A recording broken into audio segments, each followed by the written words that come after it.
up late, don't worry. Oh, all right. One thing I know. Yeah, You that's a new know, thing. I'm never on time. What can I say? It's just Oh, it's okay. Life is life is that happening. way. Life is happening. It is. It Um, is. hey Mo, Hey, Ricky. the doctor is in. Yes, we are. The doctors are in, and we are talking Cool. about, yeah, some really great things in clinical trials and research. And I think it's important for people watching to know how the science continues to evolve and how even Yeah, as we think about, the research that has been done and the research yet to be done, there's so much room, I think, for collaboration, for revision, for real world data and real time course correction when things aren't headed in the direction we need to yeah, get the outcomes that we want to see to really impact women's lives. And so it's so great to talk about this study and to talk about the work that Dr. Esserman is doing. And I'll let you introduce if you got any stories, and then Dr. Esserman, we'll let you take it away. You and Stephanie, I'm sorry. That's I call you Steffi though, because in my mind we're like, we're like that's my friends BFFs. call me. I know. Oh, That's what we call her. You see? know, well, Dr. Laura is one of my girl crushes, big time. But I love For her dearly. Ricky, And so, we're so, we've been, really trying to work with you guys on the wisdom study since we've been around. But the work that you guys are doing to help women understand their risks and help them get free testing to understand their genetics is amazing. And so let's talk about it. We try to talk about the wisdom study wherever we go, but I think we need, the one thing about our business and our show, even Dr. Laura, is that we get new customers every day. I mean, how great. many women were diagnosed today?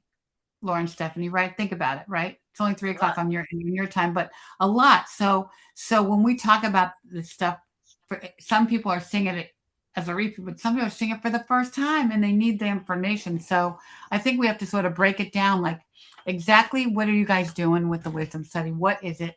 How does it work? But Right. like introduce yourselves and jump in. Yeah, So I'm gonna maybe let me try. yeah, Steph, why don't you introduce yourself, and then I'll introduce myself, and then I'm gonna talk a little bit about why I started the wisdom study and what we've learned so Right, far, and right. all and what we have left to learn and why it's so important. So Mhm. Right. Steph, why don't you start? Yeah, thank you so much for having us here, Ricky. I'm Steph Goodman. I have been with the Wisdom Study team since 2019. I lead the marketing communications and partnerships, so I've gotten to get to know you and the touch community because of our awesome collaborations. But I started out as a Wisdom Study participant, and that's because I met Dr. Laura Asserman, and she was telling me about this amazing program, and I wanted to be part of building evidence to support personalized approach to screening and boost evidence around precision medicine and personalized medicine and driving evidence around that. So I joined the study and then joined the study team. And I will let my fearless leader introduce herself and tell you why she started this project. Yeah, so thanks. I'm Laura Esserman. I've been a breast surgeon for almost 40 years. We run our breast cancer CSF and are take care of women with all kinds of breast problems, not just cancer, but also. So I joined the study run of breast cancer CSF. Uh-oh, did we lose Dr. Laura? I think that we might have lost you, Laura. I'm gonna see if you're in a garage somewhere. Yeah, she said Doctor, she'd be home in 5 minutes. I can give a little intro to Dr. Esserman is Yeah. um, Mhm. the head of the breast care center at UCSF and also a breast surgeon and the founder of the Wisdom Study and the I-SPY trials and co-founder of the Quantum Leap Healthcare Collaborative and the Athena Breast Health Network. Are you back on? There we go. Okay, great. She's on mute, so you got to unmute yourself. Unmute. But I think we were talking about unanswered Unmute. questions in breast care and research. There Okay, you great. go. Yeah, and so if you're trying to reduce the chance of dying of breast cancer, you really gotta focus in on people who have these high risk cancers and try and find better treatments. And then on the other hand, with screening, we've surfaced a lot of small cancers, including precancers like DCIS, where we overtreat them and we cause a lot of harm by doing more than people need. And, you know, I have been tried to be a leader in sort of helping people understand that one size doesn't fit all. And we know the biology of breast cancer is such that there's not just one type of cancer. There are many. Right. Some that are hormone driven, some that are not hormone driven, some that actually have an immune environment, and you need certain types of treatments that will absolutely make, you know, especially Black women who have triple negative breast cancers, if you have an immune driven tumor, you are going to respond well to chemotherapy plus an immuno-oncology agent, you know, some of these new agents like Keytruda, but there's like many of them. And it's really important that that's part of your strategy if you need it. Whereas if you've got a hormone-driven cancer, especially if it's small or low risk, you could do much less, and you don't necessarily always have to have radiation or all these things, that there's so much opportunity to personalize. And then one of the important things is that so there's a trial I run called the I-SPY trial, where we're really personalizing people's treatments. So whether they get, you know, if you get a great response and the tumor goes away, you could skip maybe the rest of the therapy. We give people a chance to do more if they need it or do less, which I think is very exciting and a real improvement. But the thing that I noticed is that the vast majority of people with stage 2 and 3 breast cancers, their cancers were not detected by screening. No, so they weren't. Yeah, they were detected by themselves. They were detected because they felt it. And so how could that be? Well, one thing is a lot of the people with these bad cancers are younger than screening. The average age is about 45. Yeah. So there's a bunch of people who get it when they're before screening. And then there's a bunch of people who had a normal mammogram and 6 months later have big cancer. It's not their fault. It's not because they didn't come in. It's just that these are faster growing cancers. So we need something different. I'm like, okay, screening. And then on the other hand, then we're finding these small cancers where we're overtreating people. I was like, wow, we've got to do better than that. You know, if one size doesn't fit all for treatment, it shouldn't fit. There shouldn't be one size. Everyone goes out and gets a mammogram at 40. Right. But you know, with the needle, you know, chance of dying come from so I thought, you know, it's not that I'm against screening. We can make it better. I mean, what product goes out in the market and doesn't get changed for 40 years and we think it's good? Right. Ricky's a marketer. She knows that that would be a bad thing. Even Coke probably changed their formula, right? Oh my God. Yeah, new and improved everything. Yeah. Yeah, very true. You know, one of the things that I was just gonna say, one of the things that I really love about this conversation and the concept of really more precision in precision oncology and precision medicine for breast is that we're not just sort of optimizing the well-behaved, so to speak, cancers, right? Because so many of our studies are looking at, you know, how do we make a good thing better? But that doesn't necessarily address the disparity in these very aggressive cancers, in these young women, in these interval breast cancers. And the work that you're doing, I think, is so important because these are the unanswered questions, right? It's low-lying fruit to say, okay, let's look at the ER/PR positive and the T1, which are small tumors, and, you know, continue to de-escalate, and that's great. But what about those individuals who have these more aggressive tumors? And I think that those are the areas that we really have to sort of lean in and not just shy away from the science and the data there. And not only the data, but the clinically actionable data, right? Like, what are we doing in practice that's changing lives and changing management, the practice changing science. And I find that is what I-SPY is represented to me in my practice, and certainly in my training, is that's how we've always thought about this research. Right. And you know, I think that and you want to think about where are you starting and how can you constantly make it better? Because it's not like there's going to be one answer and that's done. Like, hopefully Next year we'll be doing something better, and the year after that we'll have something better. So you need a platform to be able to introduce new things. And so we'll talk a little bit about that, because I think that's important. And I would say that one of the most important decisions we made, well, we made two important decisions at the beginning. And one was that, it's been 30 years since the genes that really can increase your risk of breast cancer have been cloned, and they've been known, and you can discover them. 30 years. But it is not a routine that we look for them. And, I always thought, shouldn't we be trying to find the people at the very highest risk? Doesn't that make sense that we should be doing that? And, I would say that part of the problem is that, people think, oh, you have to have a family history, and that's how you should, and only if you have a family history should you be screened. And that turns out not to be true. So it's very important that's one of the things we found in the Wisdom study, is that, not a big surprise, the people at the highest risk, people who had about 2% of people have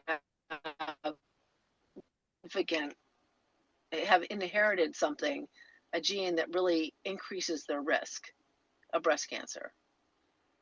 And 30% of them had no family history. Right. And so, back in 2019, 2020, we started doing these forums for Wisdom, and we particularly wanted to increase our enrollment of African-American women, because we didn't want to have yet another study that left a big part of the population behind where we weren't studying what the benefits were. And one of the things that I would hear commonly on these calls was, well, I'm not Jewish and I don't have family history, so this doesn't apply to me. I'm okay. Right. Which is not true. It's not true. Uncommon. Being Jewish doesn't put you at risk for having breast cancer. You're only at risk if you've inherited one of these genes. We just happen to know what the two genes are in that group of patients, that group of people. And, genetics is like looking at populations. You knew that from Fumi, right? So depending, there's a Nigerian gene. There's genes that are more common in African American women, genes that are more common in Irish people, genes that are more common, in people in the Jewish population. And there's it really just suggests population migration and intermarriage. Right. But everybody has a small risk of having one of these mutations.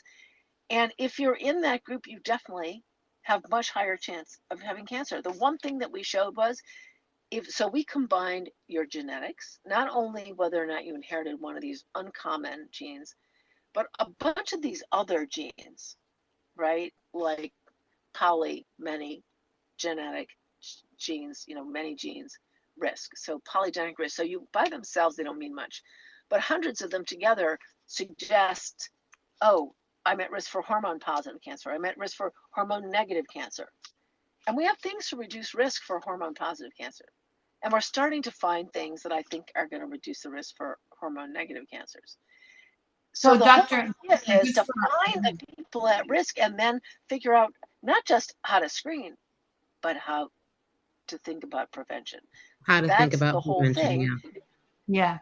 Yeah, that's the whole thing. For our audience, they may not understand hormone positive breast cancer. So that's if you have, ER or PR positive breast cancer. So for people who don't understand those terms. But I think also most people don't have a genetic risk, right?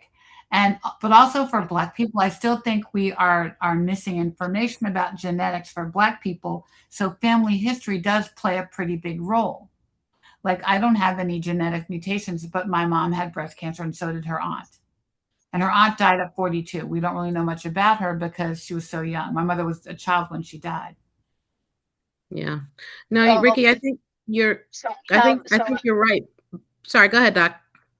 I was going to say, so Fumi Olopade, someone you know well, has, and she and her lab, they have actually worked out a polygenic risk score for Black women that we think is going to predict a higher risk of breast cancer. And we actually have that in Wisdom 2.0, where we just implement it, where we can look for it. It'd be interesting, Ricky. We should test you and see if you I have know, test me. Hey, take some blood. What do you think? I may sign up for it too. I've got breast and ovarian cancer, my mother Yeah. and my grandmother, I want and hereditary mutation. You know what? You know? I'll go to Jimmy's lab when I go to ASCO in Chicago, and she can test. Yeah, it. Howard. Yeah, I love it. Let's do it. Let's do it. You know, Let's- but so many individuals, you know, I think the larger majority, even these young women in these aggressive cancers we're seeing, have no known family history. And so to really dive in beyond the known family history, because you know, it's so subjective, right? When we do these risk scores, the Tyrer-Cuzick and other things, you're basing it on what you think you know about your family, whether or not they had uterine versus cervical versus ovarian cancer, and if in fact you even know those things. But to really look at the level of the genome is, I think, a more important and more robust way to do this, so that we can identify those individuals irrespective of the family history, like what's going on in your genes. And I don't know that people understand that, right? Because understanding genetic, hereditary, and then genomic are very different concepts. So that health literacy is where, you know, advocacy plays a huge role. Is Ricky still on? There you are. Yeah, that's why we're here. That's why we're here and talking about this today, because people don't know. I mean, I didn't know what that was until I was sick, right? I had no concept of that. So I think but those are the conversations we're trying to have with women, especially young women. Like, what is her story? And that's when we refer them to the Wisdom study and say, you know what? Go check it out. Go to this website and put in your information and learn about do some genetic testing, learn where you came from, learn what's going on in your family that could be a risk factor for breast cancer or other cancers. You know what I mean? And I think that's what we love about our partnership, that, you know, we want people to be informed and empowered to make decisions. And so, you know, Amanda, my older daughter, you know, she had a prophylactic mastectomy at age 38 because of our family history. But she was able to make that decision because of our family history, because she knew it. Do you know what I mean? And so, that was a very brave move on her part. And I didn't realize how afraid I was for her until I wasn't anymore. You know what I mean? And Haley will do the same thing. But when I didn't realize it just took a weight off of me when she did that, you know. And she had done, genetic testing and her risk factor, and she'd done all the risk factor calculations and everything based on all her testing. And it was about 70%. What was 70%? Her risk of breast cancer. Based on the MRI and probably at the point right before she had her surgery, her last whatever MRI showed something that probably, had she not had been having surgery, they would have biopsied. Yeah, and you know, I think this is one of the things. Let's talk about, because this is, I think, important. If you come from a family that has lots of cancer in it, and you get tested and you find that, say, your sister who had breast cancer has a mutation, right, and you test and you do not, you know what's causing the risk in the family, right, and they have it and you don't. That also can be a game changer for you, and that and that's very important. And it may come to a point that maybe the polygenic risk will be the same way, that someone will have it and someone won't, because that's something that you inherit. Yeah. Right? Yeah. Or we'll do a better job of finding out who's at risk. And because we now can identify people at higher risk, we will start investing in treatments that we think can reduce risk. I mean, I actually am very excited about the idea of antiprogestins for risk reduction. What is that, Dr. Laura?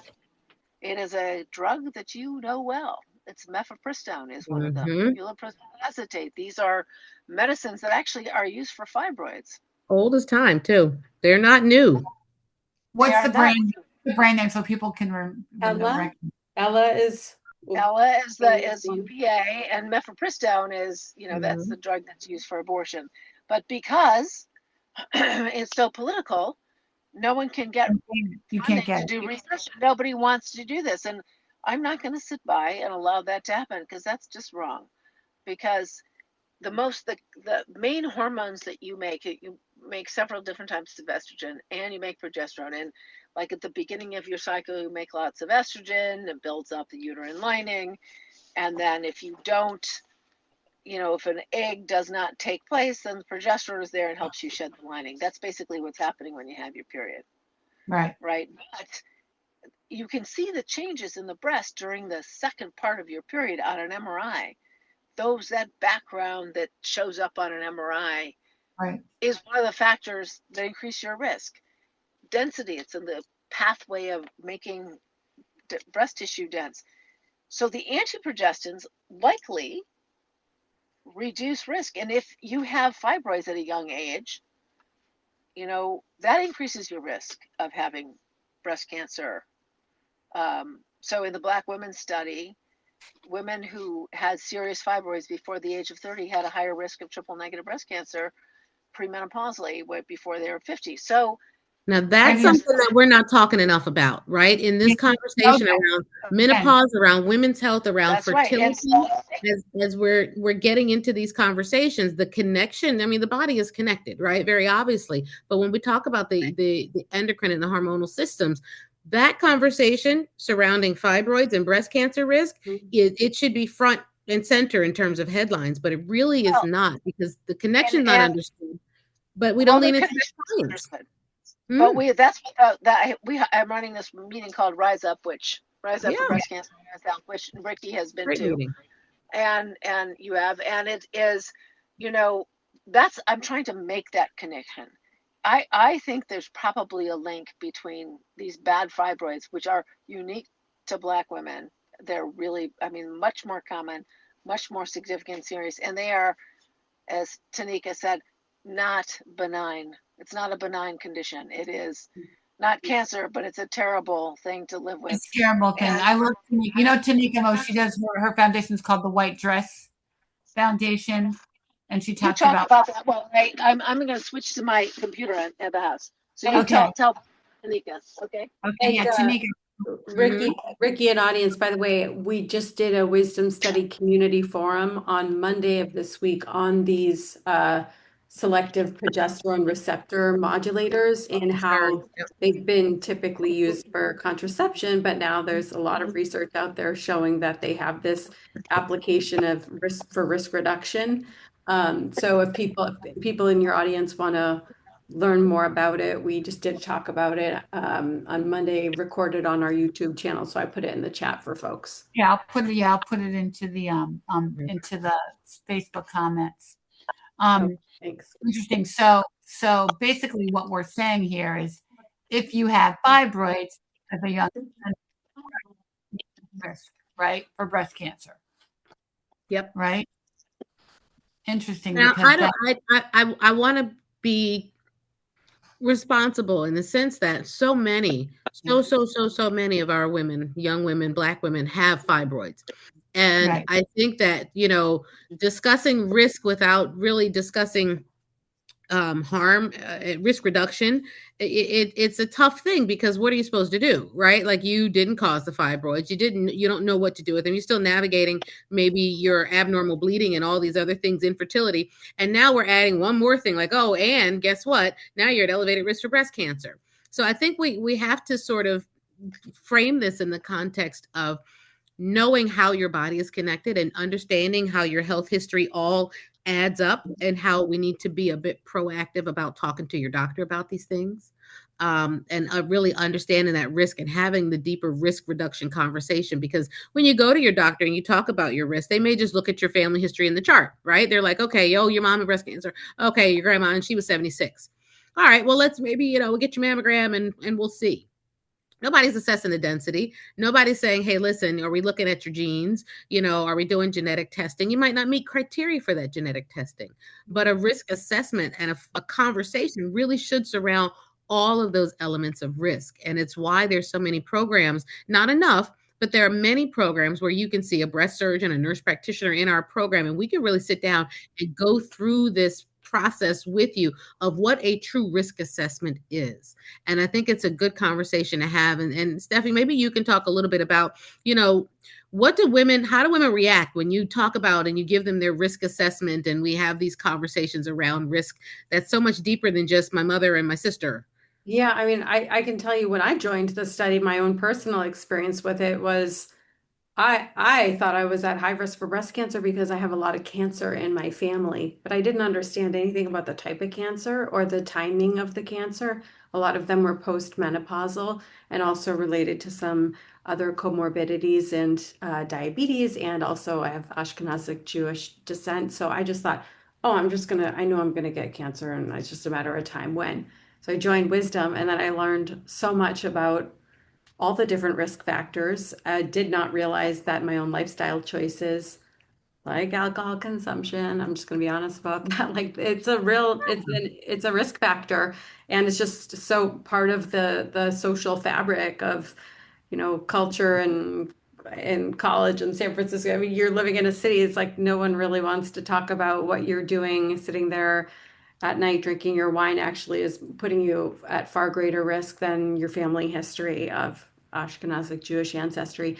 And the other thing I wanted to mention, Dr. Mo, when you ask about like what do our participants say when we guide them on learning about their risk, over the past several years that I've been working on the Wisdom study, I've seen such a change in awareness about breast cancer risk calculators. And part of that are because of normalization around this topic from celebrities that have unfortunately developed breast cancers, and different like social media influencers and media people and journalists and Katie Couric that are kind of saying, hey, let's teach people about breast cancer risk assessment. And there's a lot of different risk calculators out there that are used.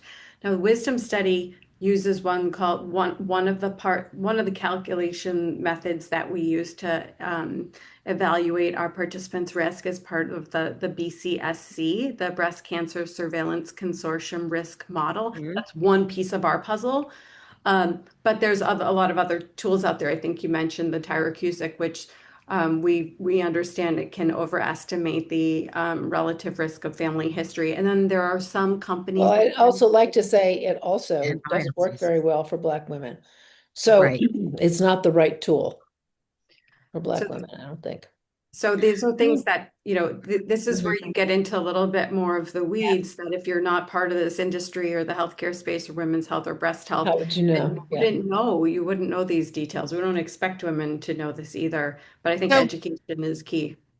Can you go back? So basically, I'm out here. I'm a young woman. I'm probably drinking wine today or whatever. What do? I'm going to go online. Walk me through the process of the Wisdom Study. So I'm going to go to the wisdomstudy.org, thewisdomstudy.org with the V in front of it, right? And then what happens?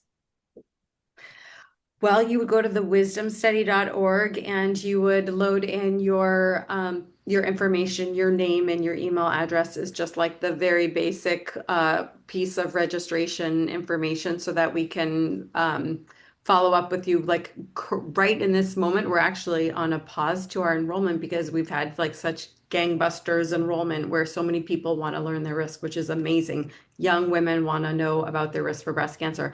But normally, and you can put in your information, and when we open enrollment, we'll contact you and say, okay, Yeah, you're and we want everyone to sign up because I just have to go out and raise some more money, which I will. And then you'll be on the list, and then boom, we're going to send you the information. But you have to fill out. I mean, there is a requirement that, if you want to join the study, there's a couple of things we want from you. We want you to stay engaged and learn about your risk and let us know what happens to you, because part of the way we learn is we find out who Right. got cancer, or if we had people who are at high risk, that we do counseling and try and help you figure out, well, what can I do to lower my risk? Or what are some things that I can do, right? That you want people to know how to do that. We want to educate people. And we also want to tell people that, if you have a normal mammogram and a couple months later you feel a mass, go in and get it checked out. Yes. Don't ignore it. Don't ignore it. You But know, you're also data for Mhm. Black, and you're starting to pull together information about what makes Black women's disease different. Somebody asked in the chat, like, what's the correct tool for Black women? But that's what you're evaluating to see, what's going to work better for Black women. So we have this new tool that Fumi has in her lab has created, which is how do we identify people who are at higher risk for developing triple negative breast cancer, which we know is more common in Black women up into the age 65. They have like when you're really young, all women have the same risk of triple negative breast cancer when you're under 35. Once you get to about 35, Black women have about a 3 times higher risk of getting hormone negative cancer compared to white women. Right. And that persists till you're about 65. And just Yeah. like as Ricky was explaining, if you imagine you've got a room with a door in it, a receptor is like a door. A receptor can open the door and it allows a signal to come in and tell the person who's the mastermind of the room, that's you, that's your nucleus, and can tell you to grow or to not grow or to do something. That's all. When we say a receptor, it's just a door through which you can send a signal. There's estrogen, there's progesterone, there's HER2, there's a whole bunch of markers on the surface of cells. It actually turns out to be, I mean, in some ways it's simple, but in some ways it's complicated. But that's all we're talking about. But there are different kinds of cancers that grow different ways. Right. And we need to be able to figure out who's at risk for what. Because if you're at risk for a triple negative or a hormone negative tumor, it's going to grow faster. You have to screen more, and you have to probably screen with different tools, like an MRI or something like that. Or So I those are the call things them we want to toll know. booths. You What's know, that? I call them toll booths, like toll booths on the turnpike. Yes, You know, that's exactly I'm right. a Philly girl, right? And some people are in the easy pass lane, right? They're not using toll booths. They're not using dollars. And so we need to find out more about it, especially in the setting of triple negative, where, it's described in terms of what it isn't instead of what it is and what characteristics it does have. And so I think that there's a real opportunity for us to drill down on that, especially for Black women, because so often we see this, that, our young women, young Black women, 35, et cetera, diagnosed with triple negative at an alarming rate. And it starts to make sense that there is more to it than just the typical mantra, oh, maybe she's obese or she smokes or she drinks alcohol. Like, there are things we can do to reduce risk. And I love that Stephanie brought that up. Like, I made some changes to my lifestyle. But there are other things. There's a science behind this that we have not been as forthcoming in learning, some of us, and the tide is really changing in that regard. Right. Well, I also think it's really important, as you say, like, why participate in a study? Well, for one thing, you might learn something that you wouldn't be able to get in standard practice. And that's important. We're doing things that are not available yet. And we also want to make sure that, yes, it's wrong that we have done research that has left Black women behind. That is true. I can't help the past, but I can help the future.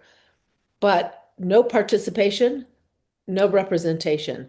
And so, that's right. Right. That's the mantra. So if Right. and especially people who are of screening age, if you're going to get screened, you might as well do it with us. So we all learn. Not only do you learn, we learn, and we make it better for everybody coming after us, right? Right.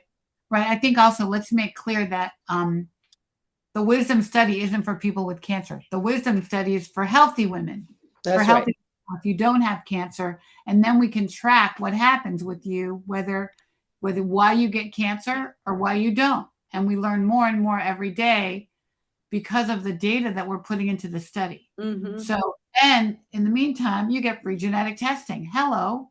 And Like, I want to why- mention one other thing, Ricky, that Laura mentioned. Laura said a little while ago that Wisdom was built as a platform trial so that we can test other novel options. And what she's referring to is Wisdom is a smart study. So the more we learn, the more we then integrate and update our risk calculators and our risk models to be even better for the next version of people enrolling in the study, or when we give people annual screening recommendations and help them understand their risk. So as we learn from participants, we update our models and we give participants new information every year based on the data that they contribute. And it's not just the genetic testing that we use. We're actually in the next year we're working toward applying mammographic AI so that we can better predict 5-year and lifetime risk of breast cancer using these tools that are now coming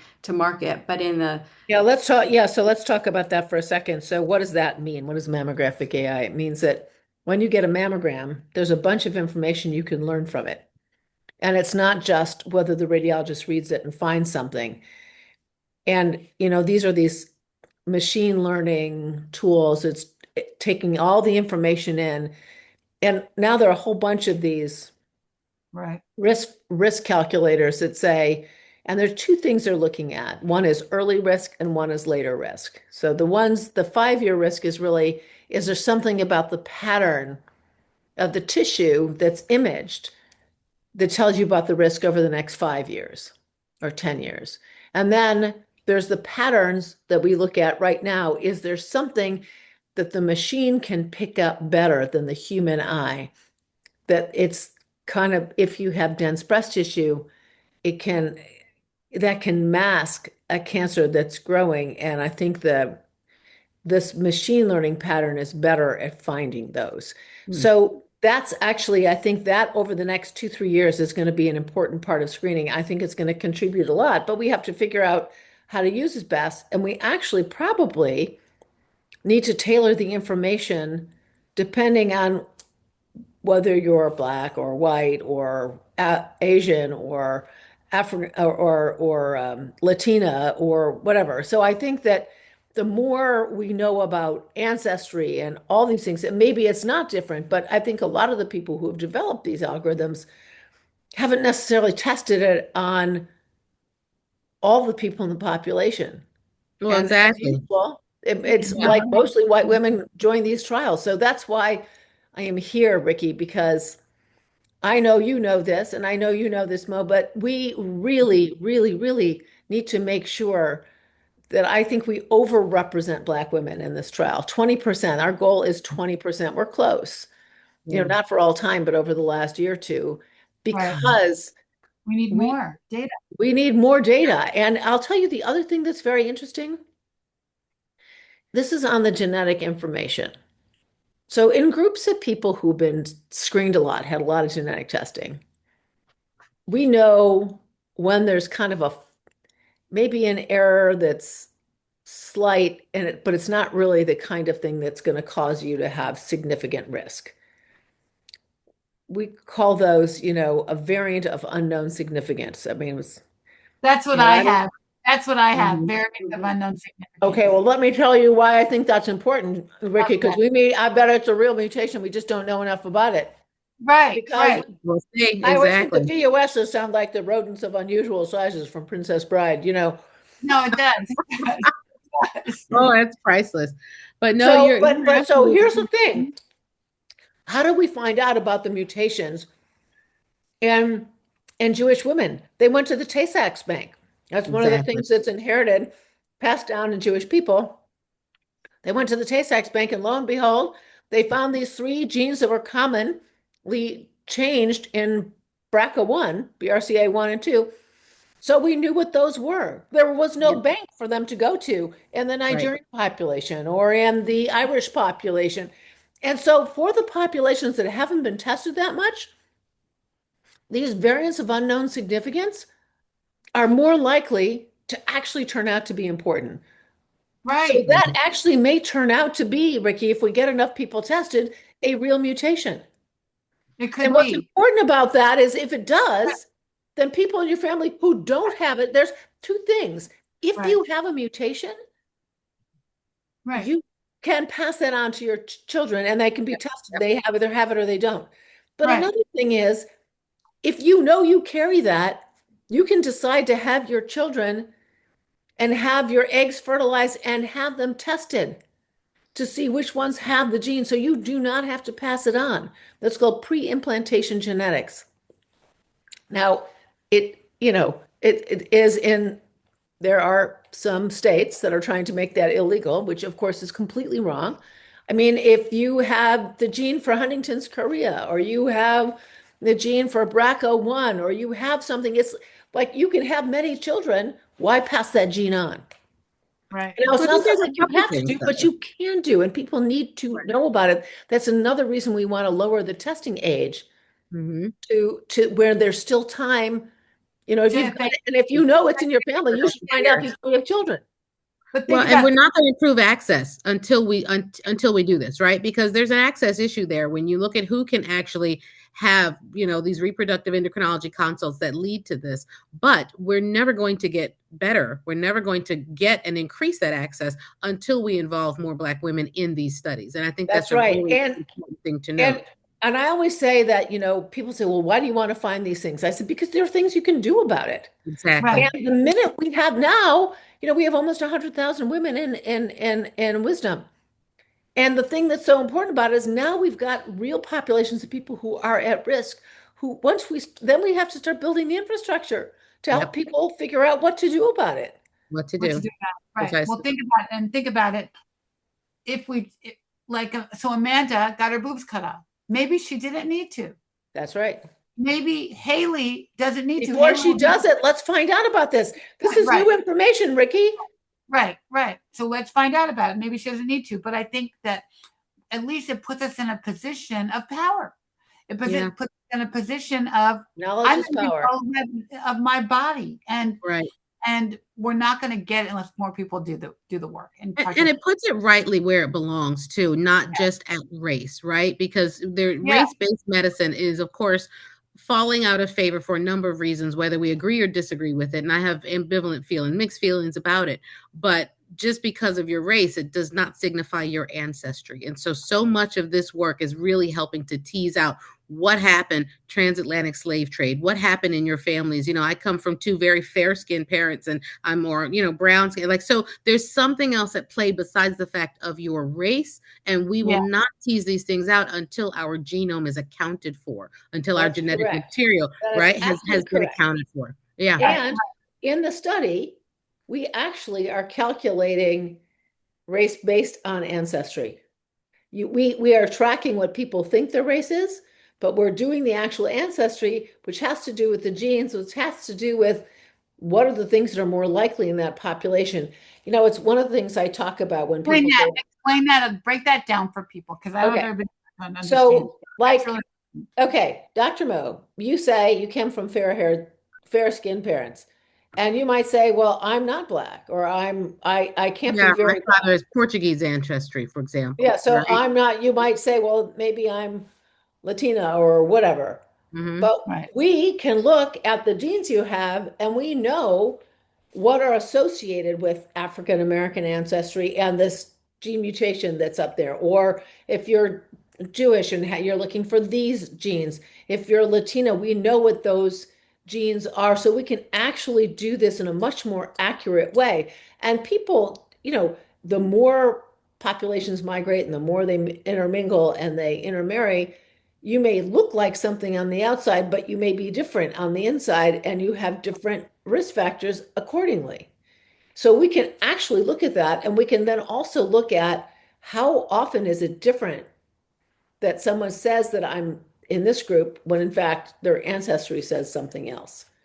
Yeah, and those who may not know at all, right? Very poor family history. Our family didn't talk about these things, right? So where does that leave folks who either don't know, they may have been adopted, they may have very limited family history. There's still a place for you to discover what's happening in your genes and to understand your risk. And I think that's a really important and empowering thing. Because people feel like, okay, well, if I don't know that, then I'm never going to know, if I should get genetic testing, or I don't know if I'm at high risk, or I don't know what to do about these things. And, focusing on getting back to Stephanie, those modifiable risk factors, right? We may find that you're at elevated risk, but how can we, and this is a conversation I have with patients, right? Okay, you can't change the genes you were born with, right? I can't change being Black. I can't change, I didn't have children, and guess what? That ship has sailed. But I can't change what age you had when you had started your period. Exactly. But what are the modifiable risk factors, and how important are they in risk reduction in reducing that risk? And that's what I think from my standpoint, me and the farm and all the stuff we're doing on sort of the integrative side of things, to what extent do modifiable risk factors decrease and modify risk, right? Well, And they I do. think it's Let's talk important. about some of the, let's talk I about think some of we the stuff. should. So Mhm. Stephanie brought up alcohol is one of them. You know Mhm. what? I'm sorry to say, hands down, every study, it's Yep. not a question. Now, you don't have to Every be a single one. teetotaler. You don't have to say, I'm not going to drink anything. First of all, that's not very realistic. Second of all, it's a dose response curve. That's one of the reasons you know it has something to do with it. And also, it may be helpful to know what your risk is. The lower your risk, the Mhm. less impactful it will be. But, if you set your sights on saying, well, look, I want to stay on that part of the curve before the risk starts going up. So 3 to 5 glasses of wine a week or whatever that is. Mhm. If when you have something to drink, you want to have more than one drink, so pick a night to do that. And the Yeah. rest, then go make yourself a fun mocktail. Put an umbrella in it, Mhm. make a smoothie or Add a some club frozen soda, drink. make a spritzer out of it, right? Yeah. Exactly. And then, the thing is it's habit. And some of it's putting in a fun glass with Mhm. the garnish on top. There are lots of Right. things you can do to try and make it easier. So you Mhm. don't, and like, so, and that's just the way it is. And if you go off the wagon and drink a bunch one night, then don't drink all the rest of the week. And these are just things you can think Can I about, right? exercise my way out of the drinks I had the night before? What I mean by that is, exercise is so protective and preventive for cancer. They're not the Can it same. offset? Are they two No, separate? no, you can't just say, well, I'm going to drink as much as I want as long as I run as much as I can. Doesn't work Yeah. that way. You still got to you got to stay below that. You keep yourself in that level, but find ways to modify your behavior that makes it Exactly. okay. Make Mhm. something fun out of it where you can still Yeah. do that. Yes. And if you don't exercise, get a friend and say, okay, I'm going walking every Saturday morning, or I'm going to There you go. park my car or whatever I do. I'm going to take the subway and walk, an extra 10 blocks. I'll take the exit Mhm. well before, so I'm forced to walk more. And you get I the tell my habit of it. patients just exercise during the commercials. Give me 1 hour of Family Feud a night, right? You watch your whatever, America's Got Talent, whatever it is, right? 1 hour TV a night. If you exercise during the commercials, if you can make it through a full commercial break, right? Each one, you're getting in about 20 to 25 minutes of exercise without really leaving your living room even. There's Right. ways to do it that doesn't make it feel Yeah, so I intrusive.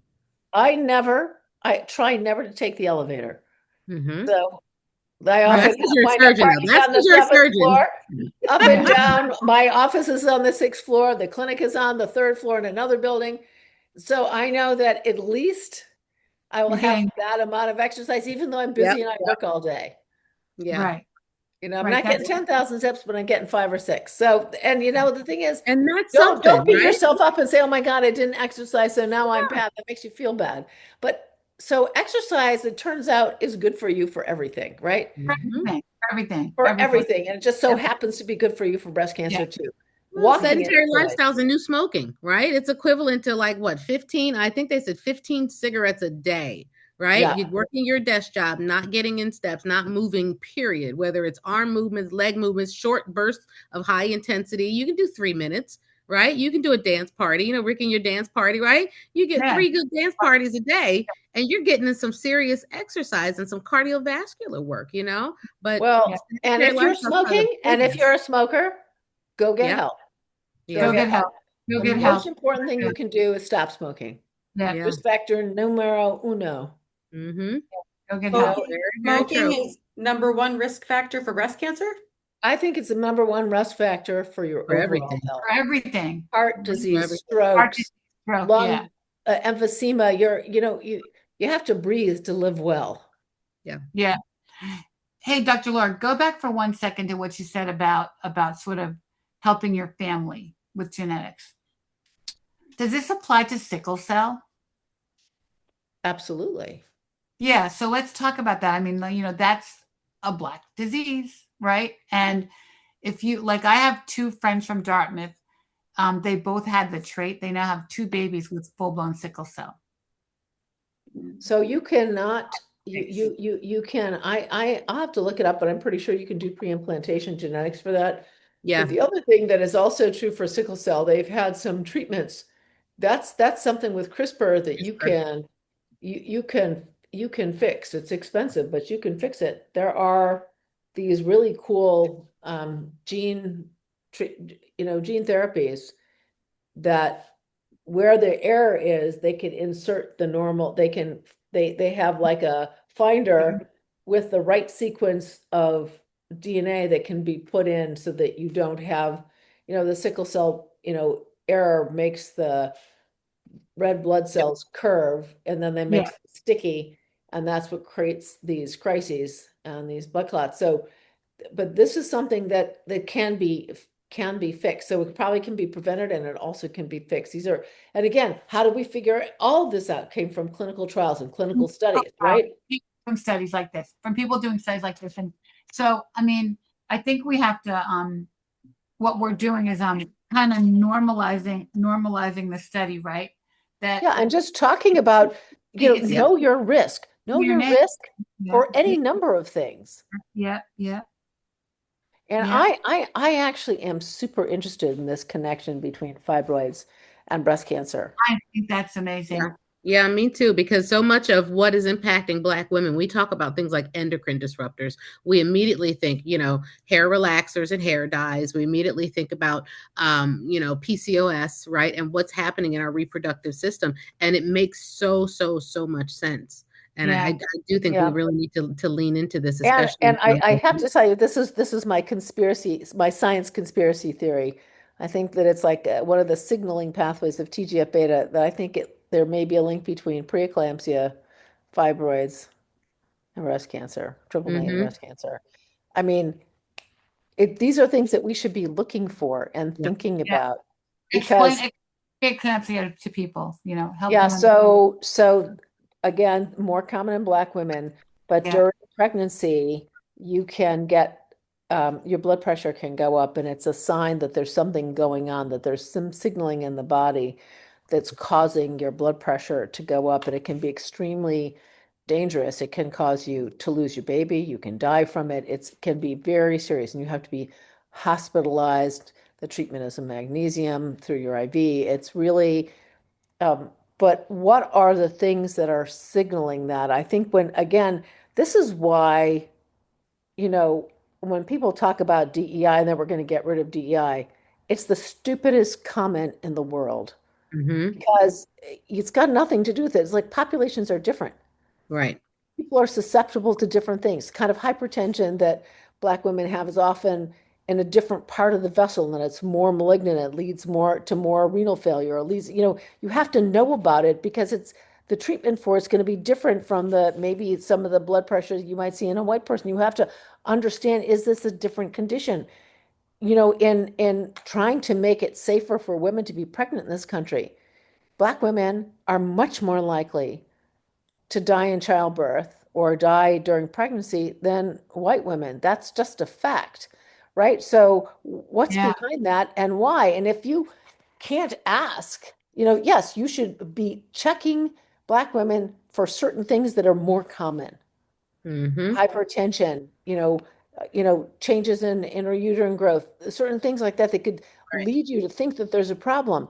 And if you don't know that, you're not even going to look for it, and you're going to be dumb, and you're going to miss it, and you're going to put someone's life in jeopardy.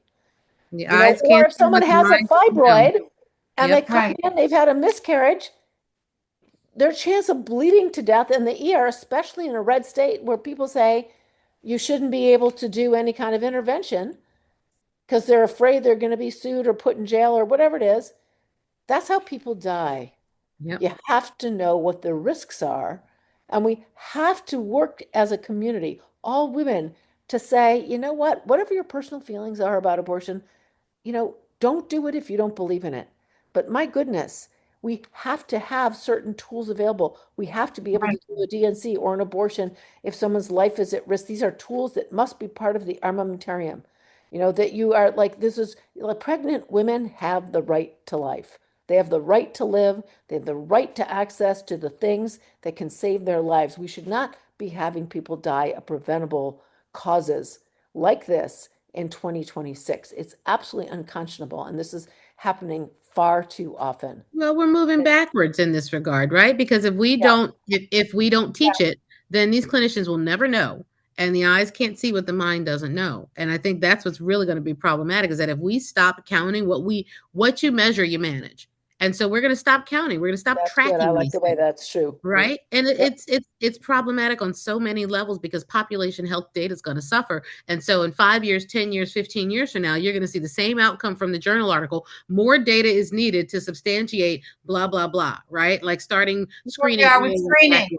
Right. Screening. Right. Insufficient evidence. There will always be insufficient evidence because Yeah. we Well, are it's not like social information. What is Malcolm Gladwell used to say, you know, this is like black lung disease. It was like Oh, yeah. Yeah. social information. We knew a Mhm. Yeah. decade before the data came out, we knew there was a problem and did You nothing knew there was a about it. problem. Right. Right. Did Well, here we nothing are about it. sounding the alarm. We know there's a problem. So what can people do? Because I want to make sure we spend a little time going over sort of the inclusion. If people are watching and thinking about this and wanting to share it, who should be included in this? What do you want them Anybody, to do? any woman between the age of 30 and 74 who has not had breast cancer can be part of the study. Go to the wisdomstudy.org and sign up. We will, you know, we're just on pause, but sign up, get all your information in and ready to go. And the minute I raise some more money, we'll open it back up. And, you know, over the next year, I think genetic testing is going to become part of the standard of care. So that'll make it a lot easier. But it's super important for you to know your risk and super important for you to participate and help us make sure that we understand. And once you're in the study, if you are if we think that you're at elevated risk, we're going to reach out to you. We have a special education tool that you can access yourself online that we actually will reach out to you and help you go through it and understand it. But importantly, we want you to tell your doctors about it and say, I'm in the wisdom study. This is what they're recommending. You know, what do you think? And if they want to talk to someone at our group, we're happy to do that.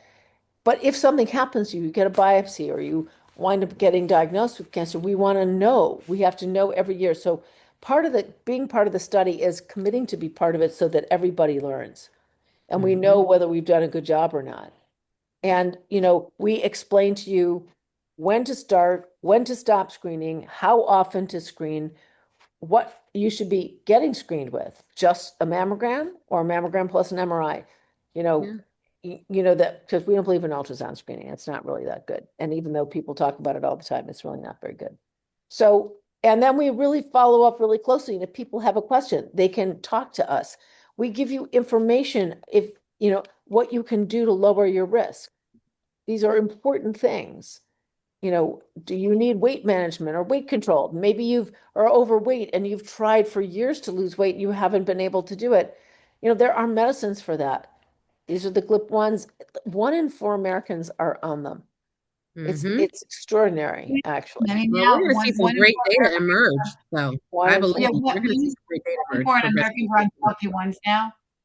What's that? Yeah. Yeah. 1 in 4. Wow. 1 in 4 Americans. And I'll bet you by next year it'll be 1 in 3. to see the reduction in inflammation and to see the cancer risk reduction as a result of it. I think people are thinking about it. Impressive and I think, you know, we're actually going to test an ice. I'm going to try and test, you know, one of the GLP-1s in combination with one of the new immunotherapy drugs.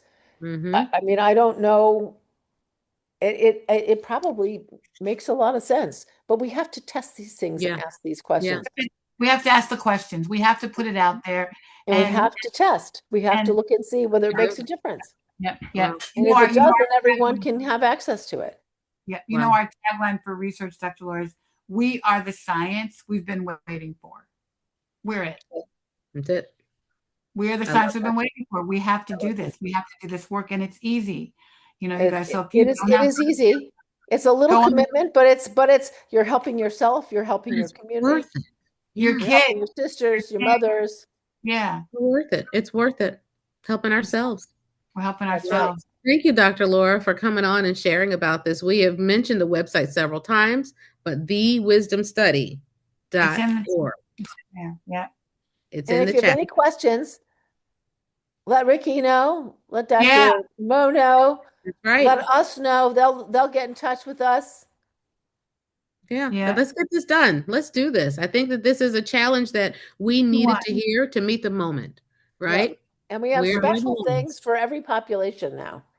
Special ways that we individualize the risk, whether to understand people's risk based on their ancestry. And so we're trying to make the tools really tailored to you. And then we make the Yeah. screening and prevention strategies tailored to you. Mhm, So mhm. personalized, you know, You. personalized in care at scale to improve Mhm. the health of the populations. Yeah. Wow. And we will If you we'll never have precision medicine and precision outcomes until we know what's in our genes. And there it Right. is. That's the bottom line. That's right. And if you have fibroids, please do it. Yeah, and hopefully within the next couple of years, we're going to have studies for fibroids to help reduce fibroids. I mean, why should you be Yeah. forced to Right. have to have a hysterectomy when you'd like to get pregnant and you're Precisely. having problems with bleedings? There are solutions for this. Yeah. Get Tanika Wow. on this And and, the Rise Up, a little plug for Rise Up Conference 2027, because There you go. whereas Dr. Laura is keeping it so innovative and giving people the space to talk about and think about what really needs to happen instead of what's being, last what's weekend being in closed April, off to Right. us. That's 2027. right. Is it All right. I'll be there. Count me in. I'll be there. last weekend in April 2027? Okay, we'll definitely broadcast live from there if we can, or Okay, video great. Great Awesome. idea. I'll make it my business to come. show from before then to talk about it. Mhm. But I mean, we have a lot of work to do and it's on us. Yeah. And we're grateful for you so much. We love you so much. And Mhm. Oh, Ricky, you're the best. And Yeah. Ricky always has the best outfits for the Always. Always. Always. And the Actually, best lashes. actually, the I was best sitting next braids. to her. I was sitting next to her and her dog, and I ordered one of the shoes that she had. I know Oh, she yeah. would like go online and order the shoes I have on in the moment. I love it. The best shoes. It's true. Wow. Well, you know what you get the best of? You get the best information here on blackdoctor.org every Wednesday night on the Doctor's Inn. We hope it has been relatable. It's been reliable. It's been real. Dr. Laura has been spitting out some real talk about what we Yeah. need to do to help ourselves, our children, our community. And the biggest thing is to get involved. Join the wisdom study. And I have We one need- last plug, Dr. Mo. Sorry to interrupt you, but I just wanted to say Absolutely. the Wisdom Study community forums are open to the public. You don't have to be a Wisdom Study participant. Anyone can attend. They're the last Monday of each month from 4 to 5 p.m. I put the registration link in the chat and you can post it. Anybody is welcome to come there. Each month we talk about something related to Knowledge women's is power. There Now it it's is. just, yeah, There we'll it put is. that in the comments on Facebook. Thank you. All right, you guys. Thank you Safe all. travel. Safe travels. Okay, thank you. So good to see you. So great to see you too, Enjoy. Ricky. Yeah. Great Bless to you, see love. you. Bless you, love. There it is. Take care. Bye.